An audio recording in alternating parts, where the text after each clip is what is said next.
Partagez la vidéo s'il vous plaît. Bon, elle vient de prendre fin. Nous allons commencer notre truc. Vous pouvez intervenir via Facebook, je dis via Facebook, via WhatsApp, via Viber, via, comment on appelle ça, Imo et aussi Line. Donc vous pouvez intervenir sur ça. Ceux qui ne sont pas d'accord, ils doivent intervenir. Arrêtez s'il vous plaît les injures et allons-y à un débat, réfléchir à un débat bien posé. Parce que injurer n'est pas une solution. Seule la réflexion et la tranquillité dans l'âme peuvent nous permettre à trouver un consensus entre l'un et l'autre. On ne doit pas être d'accord sur tous les sujets, sur tous les plans. Donc voilà, je vous recommande de faire preuve de bon sens. Alors, pour commencer, j'aimerais saluer tous ceux qui sont en ligne en ce moment, qui me font confiance, qui me suivent de jour en jour. Je vous salue. Le vieux père d'Agro Zasso, Patrick, vraiment, je vous remercie. Vous êtes en ligne, voilà. C'est bien, vous pouvez me suivre et tout. Big up à tous et à toutes. Alors, je viens devant cette caméra pour parler de monsieur Soro Guibafori Guillaume. Pourquoi il doit arrêter de se comporter comme un gamin en comptant seulement sur Alassane Ouattara. J'aurais appris que M. Soro Guillaume a pris la carte du RDR. Donc, à partir d'aujourd'hui, dorénavant, M. Soro Guillaume est membre, est un partisan du RDR. Malheureusement, il y a eu un congrès du RDR la fois passée. M. Soro Guillaume n'a pas participé à ça parce que, il se pourrait que le courant a un problème de circulation. Donc, M. Soro Guillaume, le pôle nord et le pôle sud ne s'entendent plus. Donc, M. Soro Guillaume et ses alliés d'hier ont un problème. Alors, M. Soro Guillaume, vous n'êtes pas un enfant, vous êtes grand. Vous avez presque fréquenté tous les hommes politiques de la Côte d'Ivoire, que ce soit Babo, que ce soit M. Bédier, que ce soit M. comment il s'appelle, M. Alassane Ouattara. Vous avez fréquenté tout cela. En dehors des hommes politiques de la Côte d'Ivoire, vous avez fréquenté d'autres hommes politiques qui sont sur le plan international et même d'autres présidents de la République de certains pays de l'Afrique. Vous avez même participé aux différents accords, Pretoria, Accra, tout ça, accord de Ouagadougou et tout ça, Québec. Vous avez été sur tous les fronts. Vous connaissez la crise ivoirienne, vous savez d'où vient la crise ivoirienne, vous savez les accords que vous avez signés. Donc, M. Soro Guillaume, il n'est plus un enfant. En dehors de ça, vous avez été Premier ministre de la Côte d'Ivoire. En dehors de ça encore, vous avez organisé les élections présidentielles de Côte d'Ivoire. Donc, vous avez déjà touché à peu près tout. Pourquoi aller prendre une carte du RDR, sachant bel et bien que vous voulez être un leader d'opinion, sachant bel et bien que vous visez à un jour à vous asseoir dans le fauteuil présidentiel de la Côte d'Ivoire. Être le gardien du palais présidentiel et de la résidence qui se trouve à Cocody, être celui-même le résident de la résidence présidentielle. Vous voulez être cette personnalité. Pourquoi est-ce que vous êtes parti prendre une carte du RDR? Ça vous affaiblit. Vous pensez que c'est M. Soro Guillaume qui a créé le RDR? C'était les Guéni Komena. Donc, au temps de Guéni Komena, il y avait des gens, les grosses têtes. Toi, Soro Guillaume, tu ne peux pas naître hier et puis dire, bon, donnez-moi la responsabilité du RDR. Non. Vous savez, ici, là, en Afrique, ce n'est pas comme l'Europe, où l'aîné peut être là et puis le petit peut prendre les choses en main. Ce n'est pas comme ça en Afrique. Ici en Europe, oui, c'est le cas. Mais en Afrique, c'est un autre cas.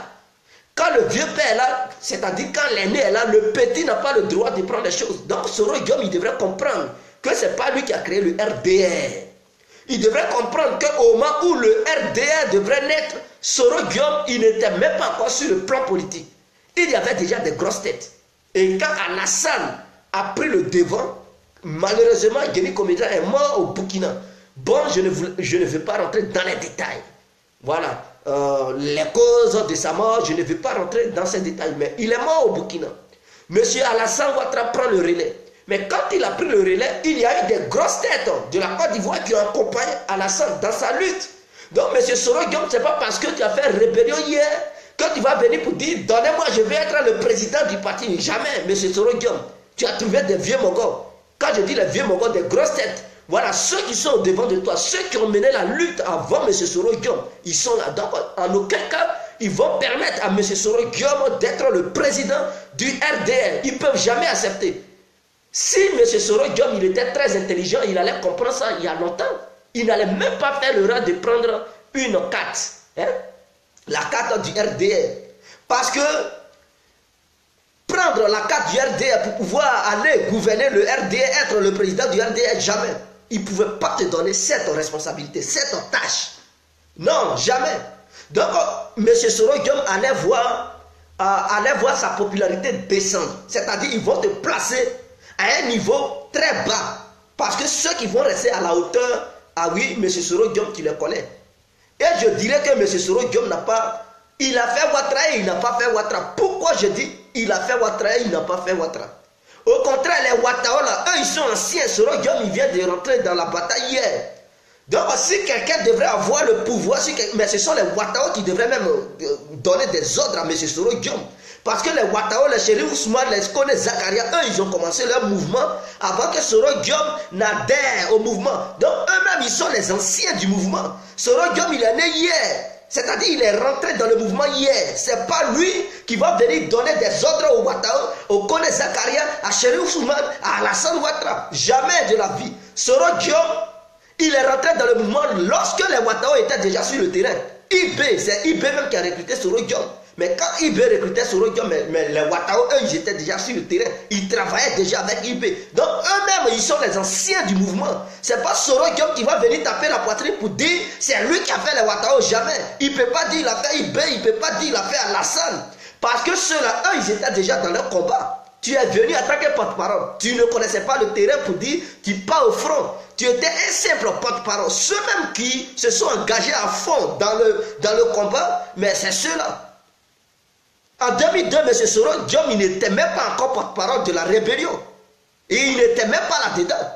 Soro Guillaume était en France en 2002, 19 septembre 2002. Quand les rebelles ont fait leur premier coup, les Ouattara ont fait leur coup, les IB ont fait leur coup et que ça a échoué, Soro Guillaume n'était pas encore dans la rébellion. Il faudrait qu'il comprenne cela. Il n'était pas encore dans la rébellion. Après, il est venu. Il est venu dans la rébellion suite au coup d'État manqué du 19 septembre 2002. C'est là, IB maintenant a fait venir Soro Guillaume depuis la France vers le Burkina. Donc, M. Soro Guillaume, il n'était pas le fondateur de la rébellion. Il n'est même pas le vrai leader de la rébellion. Ceux-mêmes qui ont commencé le mouvement, c'est les IB, les Ouattara, ceux-là. Donc, Ouattara, si lui aussi, il prend sa responsabilité, il va dire, pas question que Soro Guillaume lui donne des ordres. Parce que lui, c'est un ancien. C'est comme si Alassane a commencé son RDR. Quand Guéni Koméda est mort, Alassane a pris le devant. Donc, ce n'est pas Soro Guillaume qui n'a même pas créé le RDR qui va venir donner des ordres à Alassane. Ce n'est pas Soro Guillaume qui n'a pas créé la rébellion qui va venir donner des ordres au Ouattara, au Chérif Ousmane. Donc, il faudrait que les gens comprennent. Ceux qui sont là pour dire Soro Guillaume, tu n'es plus 11, tu es maintenant 15, tu es un chef. Tu n'es plus 10, tu es 15. Non, détrompez-vous. Soro Guillaume n'est pas 15, il n'est pas 10, il n'est rien. C'est quelqu'un qui a participé aussi, il a contribué. Mais il n'a pas été sur le terrain pour, voilà, être un truc. C'est quand les autres finissent le terrain que lui, il s'en va là-bas pour tenir des discours guerriers. Sinon, en réalité, il a fait quoi? Il était tout simplement un simple porte-parole. Vous comprenez? Ah, Denis Komena, mais il a eu le problème au Burkina, peut-être c'est en Côte d'Ivoire, il est mort. Bon, parce que je sais qu'il a eu son problème dans un hôtel au Burkinabé. Et suite à ça, peut-être, il est venu en Côte d'Ivoire et il est mort. Bon, c'est ce que je sais. Il paraît que c'est dans un hôtel au Burkina qu'il a eu un problème, un sérieux problème avec une dame, voilà, une politicienne ivoirienne actuelle en Côte d'Ivoire, mais je ne veux pas citer de nom. Et peut-être suite à ça, quand il est rentré en Côte d'Ivoire, et il a trouvé la mort. Ok, bref. Mais on est sur Soro Guillaume. Soro Guillaume qui est l'aîné de Blé Goudé. Blé Goudé, il a été toujours le bon petit de Laurent Gbagbo. Mais en aucun cas, il n'a jamais pris la carte du RPI. Blé Goudé n'a jamais dit qu'il était membre du FPI. Non, au contraire, ce petit, il a vu clair que non, si jamais il prend la carte du FPI, les membres du FPI ne peuvent jamais lui confier la responsabilité du FPI. Il sait. Mais qui menait la bataille sur le terrain? C'est Blé Goudé qui mobilisait la jeunesse. Il était au devant. Les vieux pères, ils étaient cachés. Mais quand il s'agit de postes, les vieux pères, ils ne vont pas accepter de donner la responsabilité à Blé. Lui, il savait, Blé, il savait, malgré tout ce qu'il faisait, il sait que s'il prend la carte du FPI pour dire « je vais être le président du FPI », Blé, il sait que devant Afou Nguessa, il ne peut pas être président du FPI. Devant Boudraman Sangran, il ne peut pas. Les Marcel Gossu, ah non, les Damana Pikachu, il ne peut même pas donner l'eau. À Blé Goudé, il ne peut même pas accepter que Blé soit le président du FPI. Donc le petit, il a vu clair là-dedans. Il crée son mouvement, le COJEP, en 2001. Si j'ai une bonne mémoire, il crée le COJEP en 2001. Parce qu'il savait que prendre la carte du FPI, non, c'était fini pour lui. Il n'allait rien devenir, il allait descendre très bas. Donc, il lui fallait créer son propre mouvement. Et suite, ce mouvement est devenu, on dit un parti politique en 2012, mais ils n'ont pas encore reconnu, l'État ivoirien n'a pas encore reconnu le COJEP en tant que parti politique, voilà, de la Côte d'Ivoire. Donc, vous comprenez un peu. Soro Diop, il devrait, coûte que coûte, créer son mouvement ou bien son parti politique, que d'aller au RDR prendre une carte en espérant devenir président leader du RDR. Monsieur Soro Diop, tu as fait une grave erreur. Si c'est moi qui étais à ta place, j'aurais déjà décidé de leur remettre leur carte. Soro Diop va remettre la carte du RDR, va leur remettre leur carte pour dire à partir d'aujourd'hui, tu n'es plus un adhérent du RDR. Et qu'à partir d'aujourd'hui, tu crées ton propre mouvement ou bien ton parti politique. Tu vas chercher des gens, recruter des gens. Il y a des Ivoiriens qui peuvent te suivre tranquillement, des gens qui peuvent t'apporter la popularité. Et maintenant, démissionner au sein de l'Assemblée nationale. Si tu veux faire une bonne politique, tu démissionnes. Tu rends la carte du RDR 1, tu démissionnes en tant que président de l'Assemblée nationale, tu démissionnes et tu prends maintenant position. Si réellement tu vises les élections présidentielles de 2020, tu commences à militer. Tu as une femme BT, je pense que d'autres BT vont te soutenir. Voilà, donc c'est déjà bien, tu es du Nord. Ta femme est de l'Ouest. Et donc, si elle aussi elle a l'art de la parole, elle peut croiser ses copines aussi peuvent militer. Toi aussi tu croises tes copains, eux aussi ils vont chercher voilà, des gens, les mains longues et tout ça là. Rassembler la foule pour donner une bonne image. Les gens, ceux que tu vas prendre, ils peuvent même laver ton image. C'est ça l'art de la parole. Quand les gens ont une bonne parole, hein, le monument de la langue est très fort, mais toi qui étais coupable, mais tu vas être proclamé, comment on appelle ça? Ils vont te dire tu n'es plus coupable, non coupable. Donc du coup ils vont laver ton image. C'est ce qu'il faut faire. Mais rester derrière la scène, pleurer comme un gamin, M. Soro Diop, ce n'est pas normal. Tu es assez grand, tu es plus grand que Blé. Mais Blé a vu loin et il avait créé déjà son mouvement. Parce qu'il savait que ne prendre la carte du FPI ne l'arrangeait pas. Mais Blé, il était comme ça avec Gbagbo. Il pouvait dire tout ce que Gbagbo faisait pour moi, j'allais adhérer au sein de son parti. Mais non, il a demandé plutôt de l'aide à Laurent Gbagbo, de l'aider à créer son mouvement. Et c'est ce qu'il a fait. Au moment où le courant passait entre toi, M. Soro Diop et Ouattara, il fallait lui demander de l'aide pour que tu crées ton propre mouvement. C'est pas parce que tu l'aimes trop, mais tu l'aimes, mais lui, il n'est pas éternel. Il faut aussi penser à demain. Parce qu'il peut dire, bon, je te laisse le parti, mais quand il va quitter là, tu vas croiser des gens qui vont te combattre. Ah oui, dans le propre parti, et le parti allait se diviser. Vaut mieux de créer ton propre mouvement. Tu es le fondateur de ton mouvement, il n'y a pas quelqu'un qui va te combattre. Tu prends tes amis, vous militez ensemble, et tu as tes gars sûrs qui vont militer avec toi. Le jour, tu n'es plus truc, tu es affaibli, tu dis, ils n'ont qu'à faire un congrès pour élire un nouveau président qui va prendre le relais. Maintenant, toi, tu deviens leur conseiller. Voilà comment les choses marchent. Donc, tous ceux qui sont les pro-Soro de nos jours, qui suivent Soro, donnez des conseils à Soro. Parce que s'il passe son temps à crier, à pleurer derrière la scène comme un gamin, il ne va pas arriver loin. Il ne va pas arriver quelque part avec sa politique. On le croit trop mûr. Hein, pour qu'il se comporte de la sorte. Je me dis, Soro, il a de l'expérience. C'est quelqu'un, il a côtoyé tous les grands hommes politiques. Voilà, toutes les grandes réunions de la crise ivoirienne qui a commencé depuis 2001 jusqu'en 2011 et jusqu'à aujourd'hui. Il a participé à tout. Mais qu'est-ce qui le pousse à réfléchir, à raisonner si bas? Il y a quoi, M. Soro Guillaume? Il faut prendre de la hauteur quand même.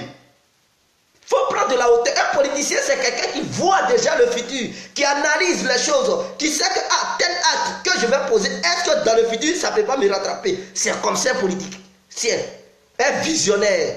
Tu ne peux pas, parce que tu es fasciné, tu es amoureux de quelqu'un, tu l'aimes beaucoup, donc tu fais rentrer ta tête là-bas. Non, un politicien ne doit pas se comporter de la sorte.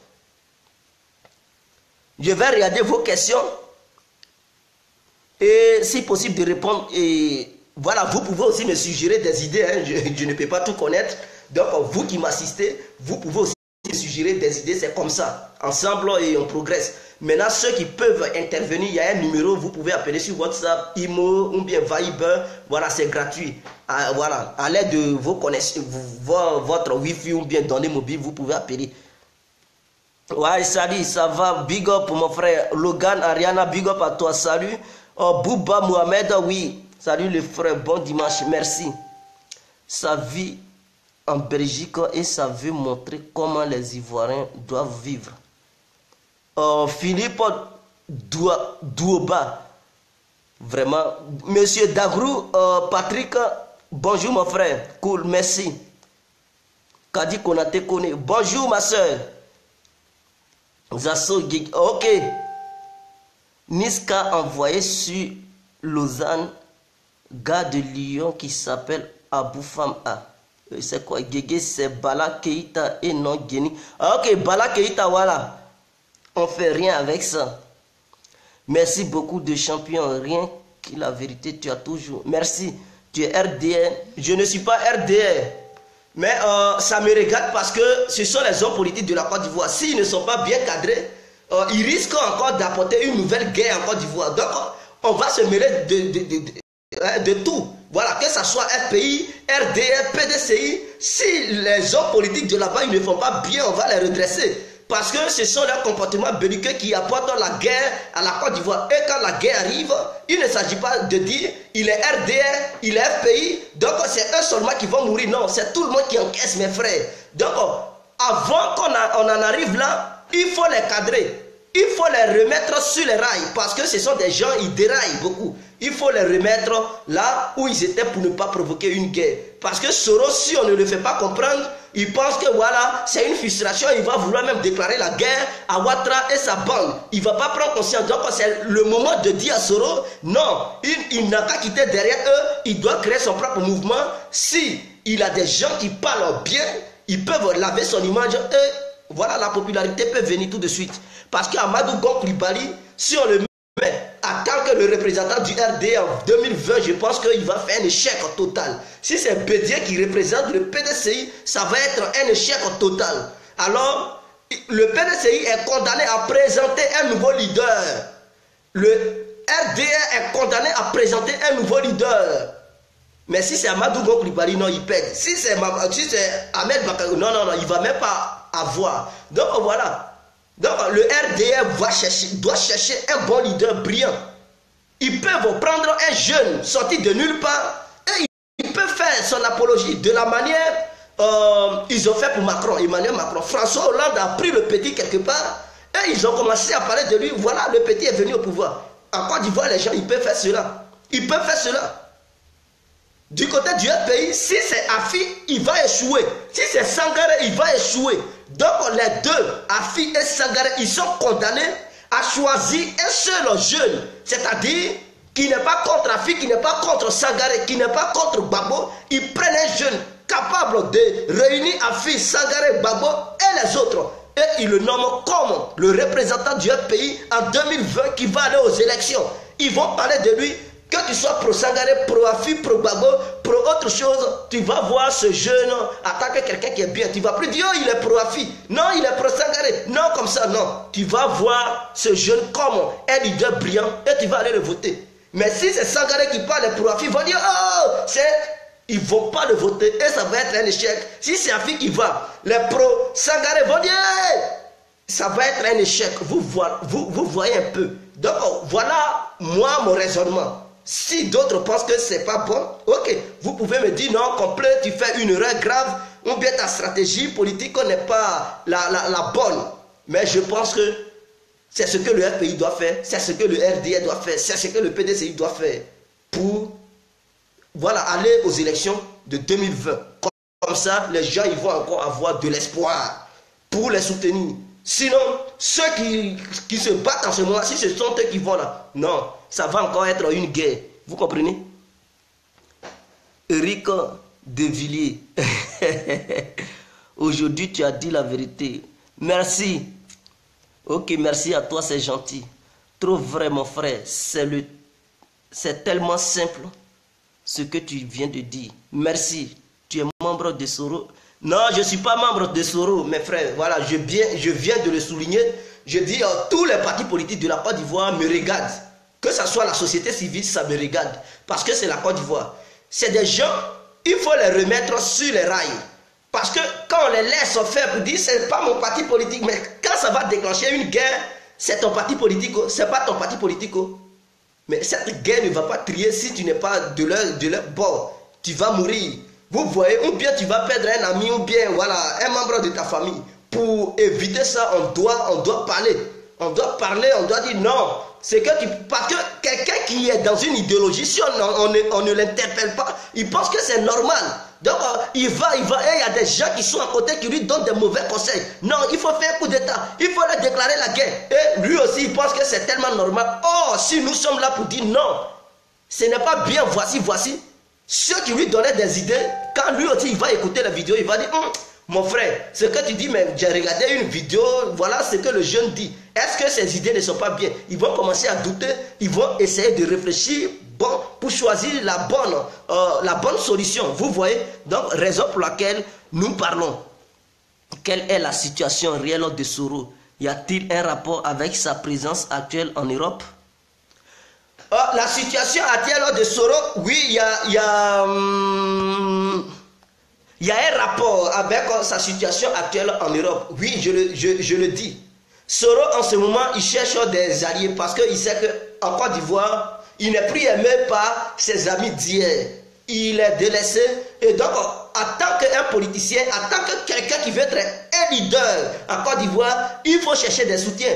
Parce qu'il a fréquenté les grands hommes politiques. Il sait que de nos jours, pour obtenir un bon poste, ou bien pour être président, il faut avoir des gens qui sont derrière toi, qui sont sur le plan international.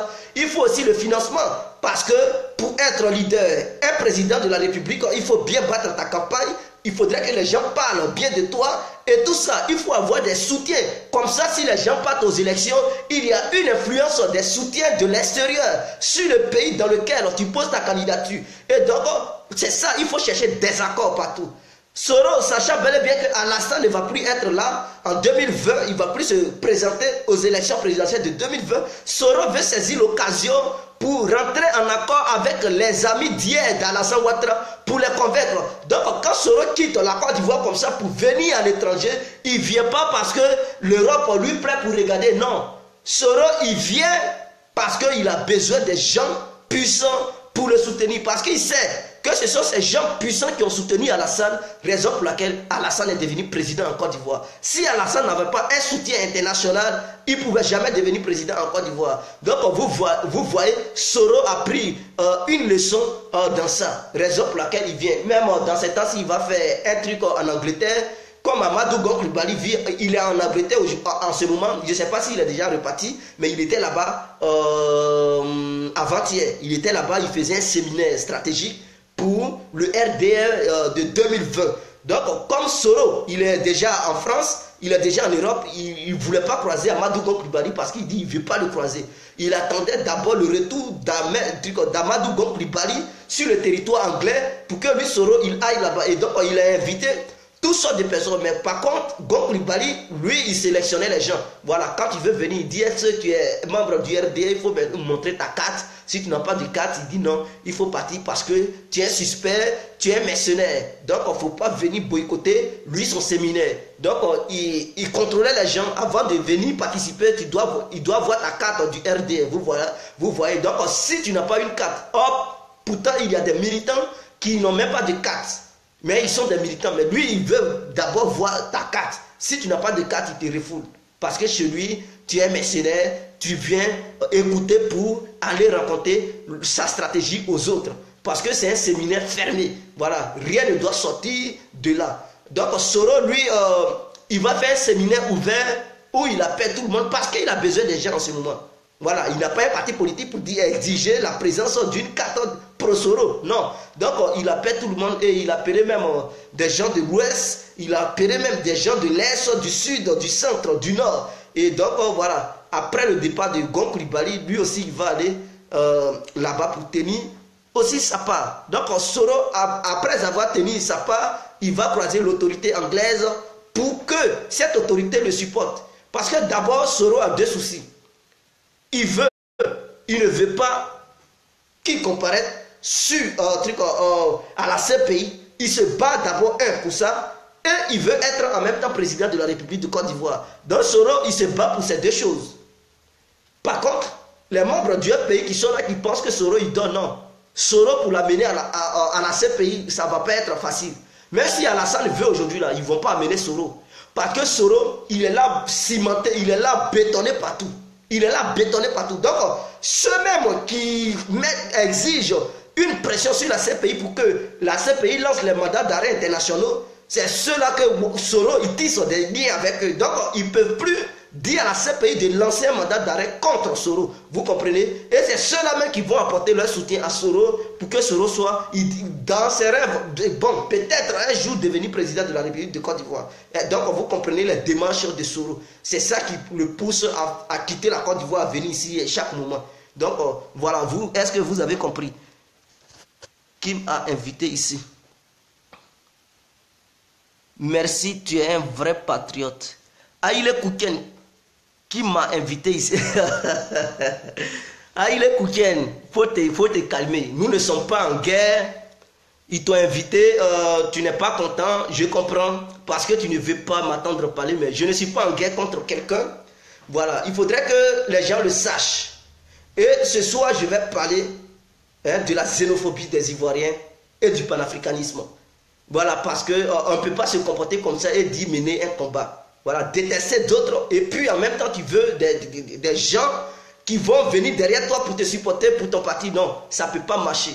Quelqu'un qui a besoin d'une stratégie, c'est quelqu'un qui est humble, qui se diminue, qui s'abaisse pour convaincre les autres, pour convaincre l'autre. Il ne faut pas tenir des propos incendiaires. Est-ce que vous avez compris? Il faut te calmer et convaincre les autres. Mais la manière dont d'autres se comportent comme ça, ce n'est pas bien. Se comporter comme ça, comment ton parti politique peut avoir des trucs? Il faut attirer les gens. Il faut convaincre les gens. Mais ce n'est pas dans ces genres de propos que tu peux convaincre les gens. Vous comprenez? Affaire sur batterie régulière. Nous avons appris que Soro a créé son parti politique. Est-ce vrai? Bon, je n'ai pas encore appris cela. Je n'ai pas encore appris que Soro a créé son parti politique. Voilà. Il peut créer un mouvement qui comporte un nom, mais ça ne peut pas devenir un parti politique tout de suite. Parce que pour que ça devienne un parti politique, il faudrait qu'il présente son projet au ministère des Affaires intérieures pour que ce ministère analyse, voilà, quelle est la vision de son parti, qu'est-ce qu'il veut faire, et tout ça, il doit les convaincre, en fait que son projet ne soit certifié pour être reconnu par l'État, voilà, à qui il a présenté son projet. Donc c'est comme ça. Si Soro veut présenter, il veut créer un parti politique, il doit écrire les ambitions de son parti. Il doit convaincre les gens. Le ministère des Affaires intérieures doit analyser les projets, les ambitions de ce monsieur. Analyser, est-ce que c'est bien, est-ce que ça peut aider le peuple? Oui, si c'est convaincant, ils vont certifier pour dire, bon, on reconnaît. Et c'est à partir de cet instant que l'État maintenant va financer ce parti. Voilà, parce que chaque parti politique qui est créé dans un pays est financé par l'État, que ce soit un mouvement, un parti politique ou une ONG. Il y a des ONG privées et il y a des ONG qui sont soutenues par des différents États. Donc vous devez comprendre. Donc chaque chose que tu veux créer, il faudrait que tu déposes les dossiers au ministère des Affaires intérieures pour que ce ministère analyse les choses et voit si possible d'accepter ça au sein du pays. Mais je trouve que ça va être très difficile pour Soro parce qu'il ne s'attend pas au gouvernement. S'il crée un mouvement tout de suite ou bien un parti, est-ce que le ministère des Affaires intérieures va reconnaître le parti de Soro? Est-ce que ce ministère va accepter? Voilà le problème. Voilà où se trouve le piège. Parce qu'eux, ils se disent, s'ils acceptent, Soro va les combattre. Un truc en 2020. Donc, ils vont tout faire, ils vont trouver des failles pour dire non, c'est pas bien, pour rejeter son projet. Ah oui, mais c'est la politique. Moi, je vais accepter quelque chose qui va me tuer demain. Jamais. Ah oui, si j'accepte, je sais que c'est un problème. Je vais trouver quelque chose à dire pour dire non, tu vois, il y a un truc, on ne peut pas accepter un tel truc. Oh, je sais qu'au fond de moi, je sais que c'est bien. Et tes idées que tu as mis pour me convaincre là, je prends tes idées, je vole et je mets ça de mes côtés pour mettre ça dans mon gouvernement. Vous voyez, et rejeter le projet de l'autre. C'est ça aussi la politique. Vous comprenez? Ce n'est pas bien. Donc Soro, il est confronté vraiment à un dilemme. Il est entre deux feux, deux problèmes, un fardeau à faire surmoler du serpent. Donc je ne pense pas que Soro puisse créer vite un parti politique. Aujourd'hui en Côte d'Ivoire, le COJEP de Blé a un problème. Parce que ceux qui dirigent le COJEP de Blé Goudé, s'ils vont vers l'État ivoirien pour dire on veut que l'État ivoirien reconnaisse le COJEP en tant qu'un parti politique, mais vous pensez que le gouvernement de Ouattara va reconnaître ça pour que le COJEP combatte le RDR demain? Voilà un problème. Parce que Ouattara ne s'attend pas déjà avec l'opposition. Donc l'opposition ne peut pas dire voilà mon projet, c'est un parti politique. Ils vont dire non, ça ne rentre pas dans les trucs, on ne peut pas accepter ça. Ah, je ne peux pas accepter quelque chose qui va me combattre. Donc Soro, il devrait profiter au moment où il s'attendait bien à Ouattara pour créer ce parti. S'il créait ça, c'était fini déjà. Mais au moment où il ne s'attend plus, c'est là qu'il va créer. Non, ça va être difficile pour que le gouvernement accepte le parti de Soro si jamais il voulait créer un parti politique en Côte d'Ivoire. Donc il n'aura pas le soutien de l'État ivoirien. S'il crée un mouvement, c'est lui, Soro, il va prendre son propre argent pour financer. Ce n'est plus l'État ivoirien qui va financer. Parce que tant que l'État ivoirien ne reconnaît pas son mouvement, l'État ivoirien ne peut pas financer ça. Enlever l'argent dans les caisses de l'État pour financer. Non, c'est lui, Soro même, qui va prendre son argent pour dépenser. Peut-être c'est pour cela qu'il parcourt le monde entier pour chercher des soutiens pour qu'on le finance. Peut-être. Donc vous voilà, vous voyez, bonjour mon frère, ONG ça veut dire quoi? Organisation non gouvernementale. Ou une ONG veut dire organisation non gouvernementale, mais il y a des ONG qui sont soutenues par les gouvernements. Par exemple, tu veux créer une ONG aujourd'hui dans un pays africain, je parle d'un pays africain, tu n'as pas d'argent, tu as des idées, un bon projet que tu as, mais tu n'as pas les moyens. Tu peux écrire tes projets, ta vision, et proposer ça au gouvernement, envoyer ça à un membre du gouvernement, au ministère des Affaires intérieures, leur proposer le projet. Eux, ils vont voir, ils vont dire, ah, c'est une très bonne vision. Ok, on te soutient, on certifie ton projet, et ils vont te financer. Ils te financent, ils te donnent l'argent, mais ce n'est pas pourtant qu'ils te donnent de l'argent qu'ils vont contrôler ton projet, non. C'est à toi maintenant, tu es le fondateur de ton mouvement, de ton ONG. Et c'est à toi de chercher des gens, une équipe avec laquelle tu peux travailler. Donc c'est comme ça. Donc il y a des ONG qui sont financées par des différents États, mais qui ne sont pas dirigés par ces États. En fait, c'est ce que je tenais à vous dire. Ok, mais s'il veut se présenter en 2020, c'est dans quel parti politique il sera? Ou bien il va présenter indépendamment, sinon qu'il est déterminé à se présenter, hein, mon frère. Ouais, il sera un candidat indépendant. C'est ce que Soro peut faire parce que il ne peut pas dire je me présente en tant que non, le leader du RDR, jamais. Qui lui a donné le RDR, il va se présenter en tant que leader du RDR. Qui lui a donné le PDCI, il va dire je me présente en tant que le leader du PDCI. Qui lui a donné le COJEP pour dire je me présente en tant que leader du COJEP. UNG, personne ne va lui confier ça. Le RPI, personne. Donc là, Soro, il ne va pas se présenter en tant que leader d'un parti politique existant déjà en Côte d'Ivoire. Ou bien un mouvement politique qui existe déjà en Côte d'Ivoire. Non, ces mouvements ont déjà leur leader, leur président. Donc Soro Guillaume, il ne peut pas se présenter comme un truc. Il sera obligé de se présenter en tant qu'un candidat neutre, un candidat indépendant. Voilà. Donc, si réellement il veut faire la politique, il doit démissionner au sein de l'Assemblée nationale de la manière Emmanuel Macron avait démissionné dans le gouvernement de M. François Hollande pour se préparer, chercher des personnes qui puissent le soutenir. Mais Soro Guillaume, pendant qu'il est en exercice, il fuit le pays, il vient chercher, mais ça met en danger le pays. Parce que les députés qui sont là-bas, ils n'ont pas de président, tout est désordonné. Lui, pendant ce temps, il est en exercice, il cherche des alliés, il est sur le pays, il ne peut pas aller travailler. Et on veut que le pays évolue, non. Si tu ne peux pas diriger l'Assemblée chaque jour, mais il faut démissionner. Il est là-bas, il fuit, il vient en Europe, et puis il va encore durer ici. Pendant ce temps, l'Assemblée de la Côte d'Ivoire n'a même pas de président. Vous trouvez ça normal? Ce n'est pas bien. Ce n'est pas bien.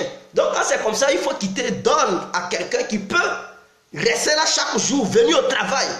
Venir au travail pour voir comment les choses évoluent. Proposer des lois. Mais non, Soro, il ne fait pas ça. Il fuit, il vient. On dirait France est devenu chez lui, Angleterre, Belgique. Il est tout en Belgique ici. Non, mais c'est pas comme ça, ça marche. Tu veux faire la politique, démissionne, tu fais la politique. Tu ne veux pas, reste là-bas en Côte d'Ivoire. Si tu ne veux pas te présenter en 2020, reste en Côte d'Ivoire. Tu veux te présenter, que tu cherches des alliés, mais il faut démissionner. Et tu viens chercher des alliés. Donc voici ce que Soro il fait. Parce que je comprends, il a peur, parce qu'il n'a pas encore fini de boucher les trous ici en Occident. Donc Soro se dit, si je démissionne, est-ce que la justice va me poursuivre? Si la CPI ne va pas me poursuivre, est-ce que Ouattara va m'accuser de quelque chose? Puisque lui, Soro, il ne sera plus député. Est-ce que Ouattara va formater un coup d'État pour dire c'est Soro dans le but de l'arrêter et de l'empêcher de se présenter en 2020? Donc voilà, tout ça existe. Or Soro, le poste du président de l'Assemblée nationale le protège tellement que Ouattara ne peut rien contre lui. Pour pouvoir l'attraper, l'arrêter pour faire, il faudrait qu'il quitte son poste. Donc je comprends. C'est ça qui fait que Soro, il doute. Sinon, il y a longtemps, il allait demander sa démission. Il allait démissionner. Mais c'est ça qui l'empêche de nos jours à démissionner. Vous voyez un peu, c'est ça qui provoque des petits trucs. Si mon frère Guégué, même le COJEP peut se transformer en parti. Oui, non, je dis le COJEP peut se transformer. D'abord, ils ont déjà dit sur les trucs qu'en 2012, le COJEP était déjà un parti politique. Mais ce parti politique n'est pas encore reconnu par l'État ivoirien. Ce parti politique n'est pas encore reconnu par l'État ivoirien. C'est ça qui provoque la division entre les membres du COJEP qui sont même au sein du COJEP. Parce que les politiciens les utilisent. Puisqu'ils n'ont pas les moyens financiers. Le pouvoir ne les finance pas.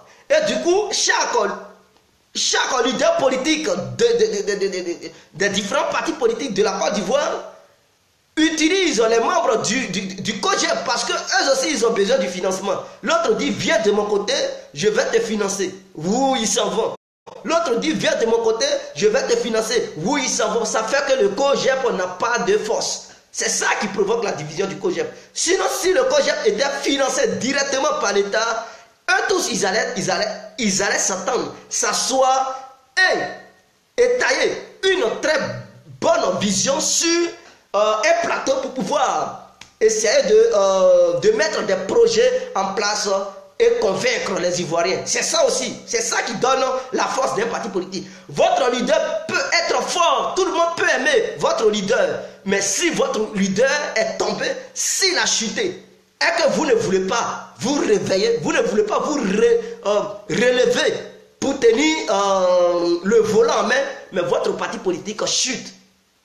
On dit, dans une voiture, le chauffeur tient la vie des passagers en main. Alors si le chauffeur chute et qu'il a des problèmes, il ne peut pas, mais s'il y a quelqu'un qui est auprès du chauffeur, s'il connaît, mais il enlève le chauffeur, il prend le volant pour ne pas faire chuter les passagers, pour ne pas mettre en danger leur vie. Mais si le chauffeur chute, pendant ce temps tu sais conduire, et tu regardes, mais mon frère, toi aussi ta vie en danger, et tout le reste, leur vie en danger. Voilà. Et je vais profiter pour donner un conseil aux membres du FPI. Le FPI aujourd'hui est divisé. C'était sur Soro, mais je vais profiter en même temps de la vidéo pour donner un conseil au FPI. Je ne suis rien. Je pense que quand je vais parler, d'autres vont s'énerver, ils vont m'insulter, mais je vous demande du calme. Et je vous demande de vous ressaisir. Les injures ne font rien.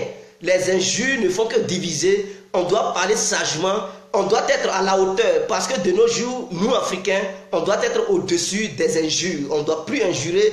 On doit parler avec une intelligence.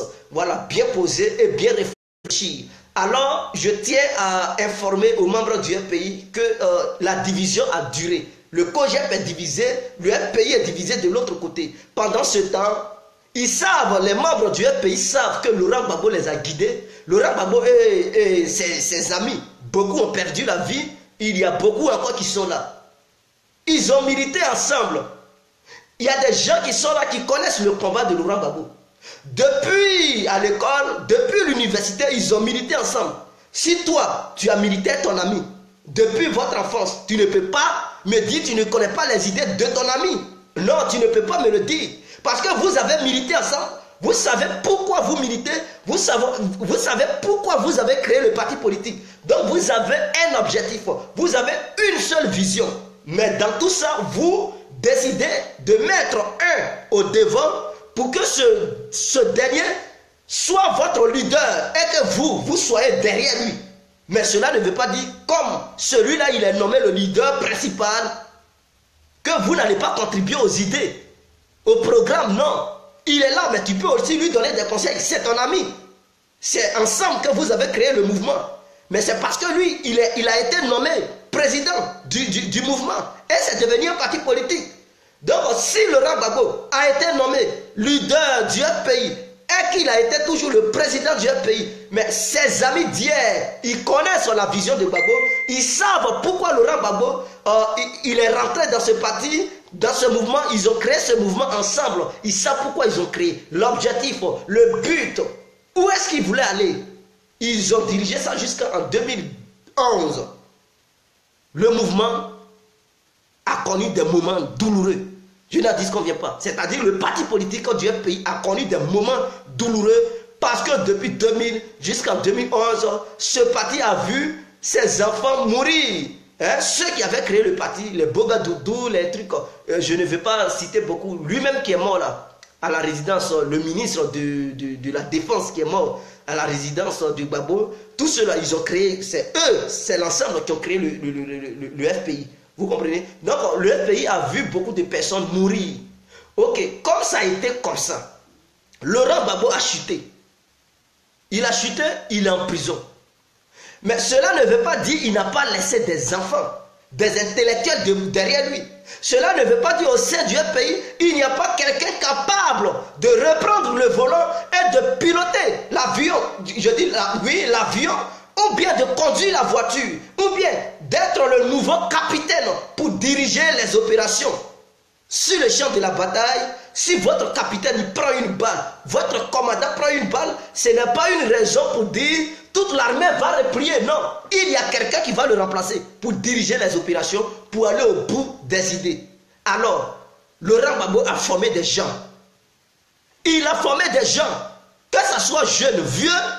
Il a formé beaucoup de personnes qui étaient autour de lui, qui étaient au sein du FPI, qui connaissaient, qui ont participé aux différents congrès et aux différentes réunions du FPI. Ils connaissaient parfaitement les idées de Laurent Gbagbo. Ils connaissaient l'objectif, le but que Laurent Gbagbo voulait atteindre.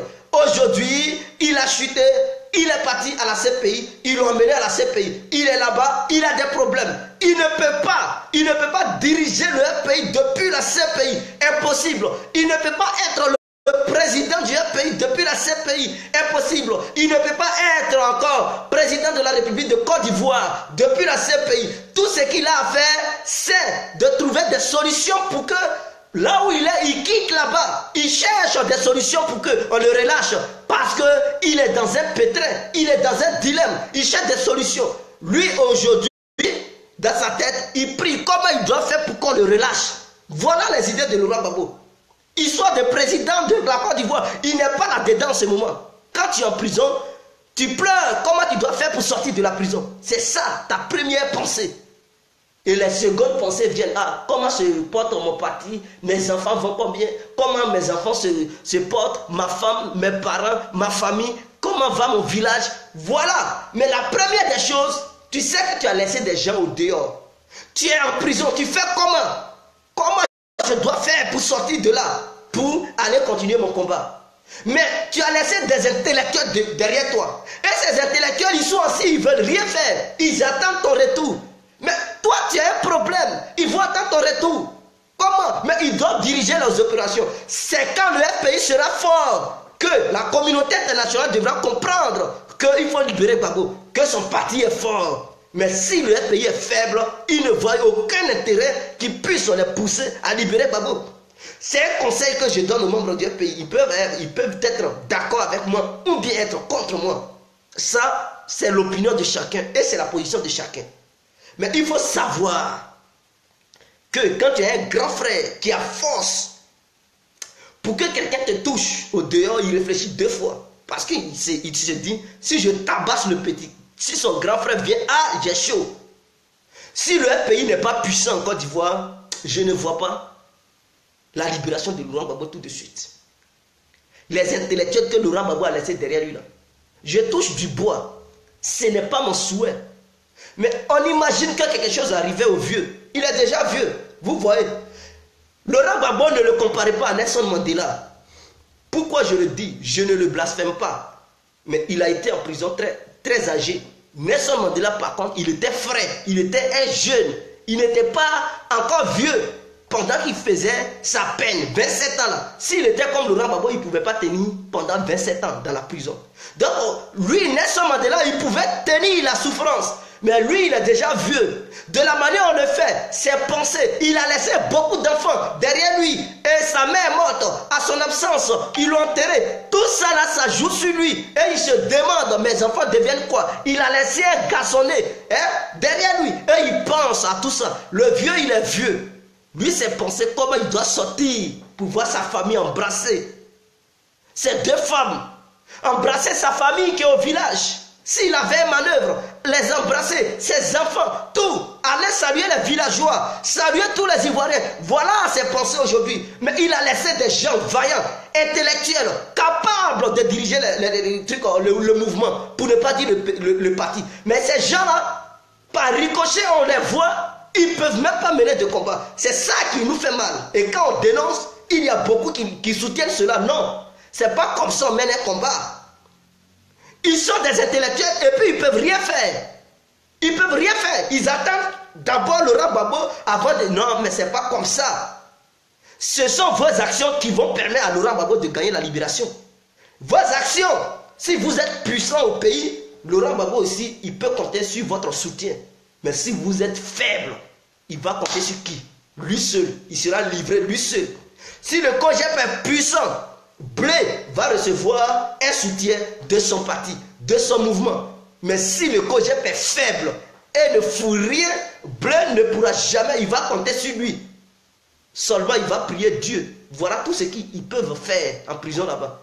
Ils prient maintenant Dieu parce que leurs amis d'hier, ils ne sont pas forts, ils ne se mobilisent pas, ils s'entre-déchirent. Au lieu d'avoir une seule vision, non, chacun dans ses délits, chacun sur sa position. C'est moi, c'est moi, c'est moi. Et puis ils ne peuvent jamais mener un combat. Non, faut pas, on va participer. Ils boycottent tout. Mais non, ce n'est pas dans les boycotts que se trouvent les solutions. Ce ne sont pas dans les boycotts que se trouvent les solutions. Il faut participer. On ne peut pas dire qu'il y a la finale du Coupe du Monde. Vous partez, vous dites non, on ne veut pas jouer contre cette équipe, mais l'équipe, ils ont joué, vous avez joué, vous n'avez pas joué. L'autre équipe va gagner par forfait. Ils vont prendre leur coupe, ils vont soulever. Waouh, on a gagné. Tu vas dénoncer, non, c'est pas bon, mais ils ont déjà pris.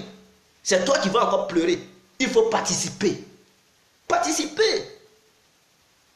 Afi et Sangaré doivent arrêter leur guerre. Aujourd'hui, tous les militants du pays qui sont sur le plan international comme sur le plan national, c'est à eux de militer pour les rassembler. Mais eux aussi, ils sont dans une position de division. Ce n'est pas comme ça. Quand vos devanciers, quand vos aînés ne s'attendent pas, c'est à toi de les obliger à s'attendre. Voilà comment les Ivoiriens devraient faire. Et c'est ce que les Blancs font. Mais nous encore, on est là, on les divise. Oh, Afi est mauvais, Sangaré est mauvais, Afi est mauvais, Sangaré est mauvais. Et puis on est là, on n'avance pas. Sachant bel et bien que si on prend une telle position, on ne peut pas avancer. À nous de les obliger à s'aimer. On doit dire, nous les militants, on n'est plus d'accord pour votre lutte. Laurent Gbagbo a laissé un parti. On veut bien vrai, on veut sa libération. Mais qu'est-ce que vous faites? Qu'est-ce que le parti fait? D'abord, pour être fort, pour que les forces puissent avoir des effets sur la CPI. Maintenant, vous êtes divisés, c'est comme si le FPI n'existait pas. Qu'est-ce que les Blancs vont penser? Ils vont dire, ah, le FPI était minoritaire. Et puis ils disaient que non, ils ont gagné l'élection en 2010. Vous comprenez? Voilà l'image que vous envoyez aux gens. Voilà l'image. Ils vont dire, ah, ils ont peur. Ils ne veulent plus participer parce qu'ils savent que s'ils participent, ils vont perdre. Voilà le reflet que vous donnez aux membres qui sont sur le plan international. Aujourd'hui, avant, les gens soutenaient Laurent Gbagbo partout. Quand les gens ils organisent un meeting ou bien une manifestation, voilà combien d'Africains qui sautaient. Que ce soit Congolais, Burkinabé, Maliens, Camerounais, Gabonais. Je dis, toute l'Afrique, les enfants de l'Afrique sautaient. Mais aujourd'hui, non, ils ne sortent plus. Ils ne sortent plus. Parce qu'à un moment donné, ils sont déçus par les membres du pays qui se comportent comme des enfants. Et ce n'est pas bon. Nous, les militants, nous, les membres de la société civile, nous, les autres qui sont neutres, on devrait ensemble dire des choses à nos leaders. Ton enfant, il déconne, tu le gifles. Ce n'est pas parce que tu as giflé ton enfant que tu ne l'aimes pas. Non, non, non, tu es son papa. Tu l'aimes. C'est parce que c'est pour... Tout simplement, tu veux dire à ton enfant, ce que tu fais, on ne fait pas ça. Et le redresser. Donc, dénoncer les membres de ton parti politique ne veut pas dire que tu es un traître, ne veut pas dire que tu es vendu, ne veut pas dire que tu ne les aimes pas, mais tu les redresses. Voilà ce que je tenais à vous dire.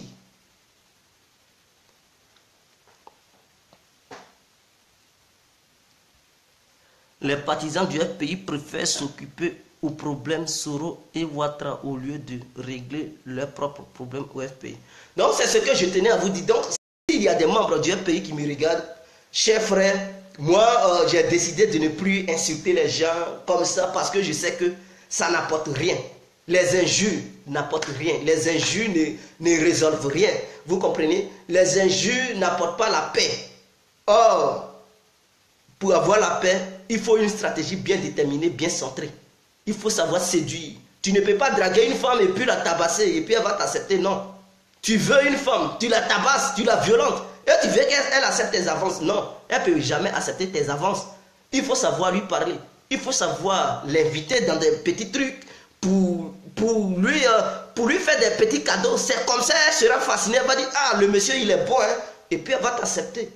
Donc, les membres du pays, ils doivent se comporter de façon sage. Vous comprenez? Vous devrez avoir des tactiques pour séduire les gens. Séduire les gens pour les amener de votre côté et viser le fauteuil présidentiel en 2020. Si vous avez la place de la présidence, mais la CPI va faire quoi? Est-ce que vous allez encore amener des témoins à la CPI? C'est vous qui dirigez. On dit, État ivoirien, il faut signer pour que tel témoin aille. Vous dites, on ne signe rien. Mais c'est vous qui dirigez. Si vous n'avez pas signé, qui va vous obliger de signer? Tu contrôles la situation et tu sais que, voilà, si tu signes, ils vont condamner ton père. Et on te dit, il faut signer, tu dis, je ne signe rien. Ah oui, mais c'est toi qui diriges.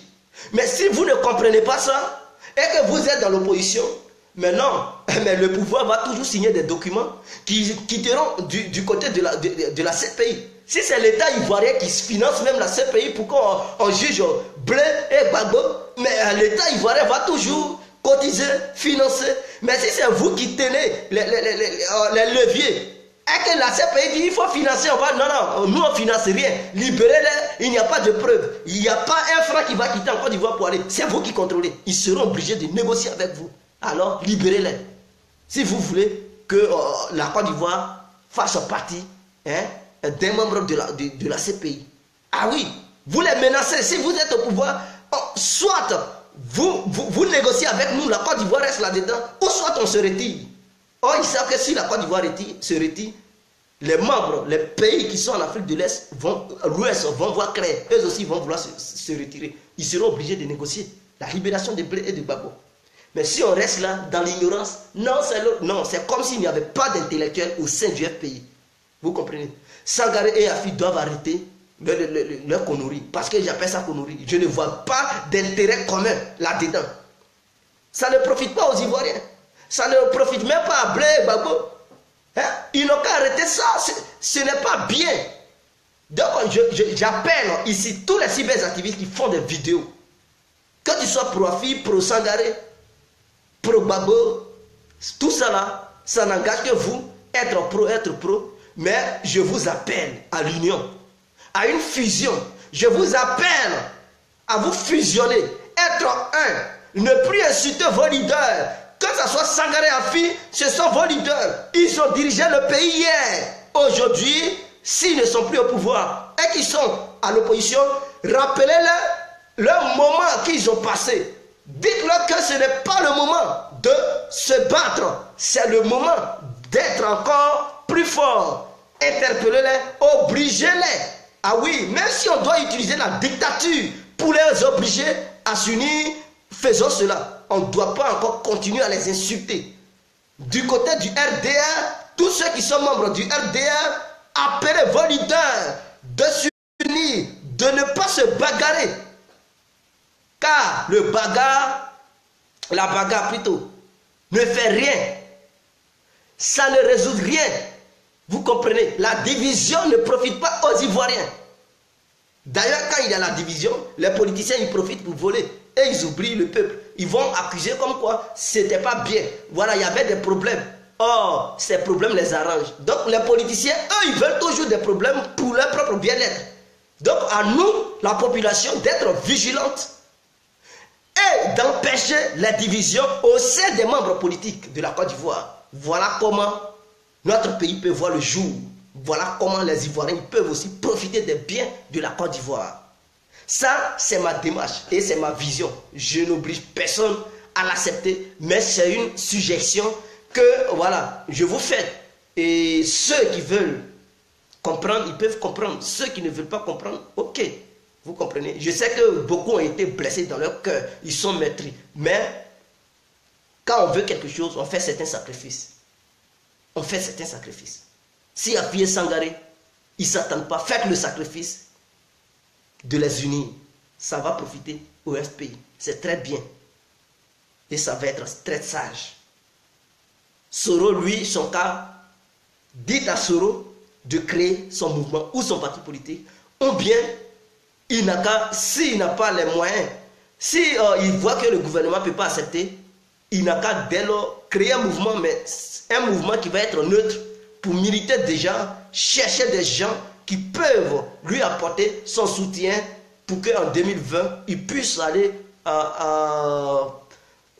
se présenter aux élections présidentielles de 2020. S'il a la chance, il peut avoir. S'il n'a pas la chance et qu'il perd, il va utiliser aussi la violence. Il n'a qu'à se calmer, car 2020 n'est pas la seule année où on peut devenir président. Les années continuent et tant que la vie lui sera donnée, il pourra un jour encore se présenter car il est très jeune. Donc voilà ce que je proposais. Les membres du PDCI, vous pouvez aussi faire comprendre à Bédier que quand on est vieux, on donne la place à un jeune capable de mobiliser les Ivoiriens et de chercher à se positionner sur le trône de l'État ivoirien. Donc le congrès du PDCI qui va avoir lieu, conseiller à Bédier que non, il ne faut plus encore, il va se maintenir comme président du PDCI et qu'il est vieux. Il y a beaucoup de jeunes brillants qui peuvent conduire ce parti politique. Donc ça, c'était ma vision de cet après-midi. Le FPI doit profiter du problème du RDR pour se réconcilier, pour prendre le pouvoir. Mais Johnny Pacheco passe tout son temps à insulter sur les réseaux. Bon, là, je ne peux pas indexer quelqu'un, Diony Pakeko, qui... Non, moi, mon but aujourd'hui, ce n'est pas pour indexer les gens, pour dire ils insultent, mais j'ai pris une autre dimension et un autre chemin dans mes directs. J'ai décidé de ne pas insulter les gens, essayer de faire raisonner les gens. Voilà, et à chacun de voir. Vous pouvez aussi apporter vos critiques parce que moi, mes visions ne sont pas forcément vos visions. Et on peut débattre. Si tu vois que ce n'est pas vrai, tu peux aussi me suggérer certaines idées. C'est ça que je dis. On doit coopérer. Vous et moi, on peut coopérer. Voilà, j'avance mes arguments. Si mes arguments ne sont pas convaincants, vous pouvez aussi me suggérer d'autres visions et je vais voir si c'est propre. Je dis, ouais, c'est ça. Si vos visions ne sont pas convaincantes, je vais dire, bon, non, c'est pas ça. Voilà, comme ça. Et c'est ça un débat. Et pour finir, on peut trouver, voilà, un point d'entente et c'est cool. Vous voyez, c'est comme ça. Donc, peut-être, vous dites, Diony, un jour, il va comprendre. Un jour, il comprendra que non, on ne peut pas insulter. Lui, c'est son style. Mais peut-être un jour, il comprendra. Et beaucoup d'autres qui insultent, peut-être un jour, ils comprendront. Mais c'est ça, c'est petit à petit. On ne peut pas changer quelqu'un en une fraction de seconde, tout d'un coup. C'est petit à petit et la personne prend de la hauteur. C'est petit à petit que quelqu'un, un voleur qui vole, tu ne peux pas dire, il ne faut pas voler. Tout de suite, tu lui donnes conseil maintenant et puis bon, il abandonne, il ne vole plus. Non, c'est petit à petit.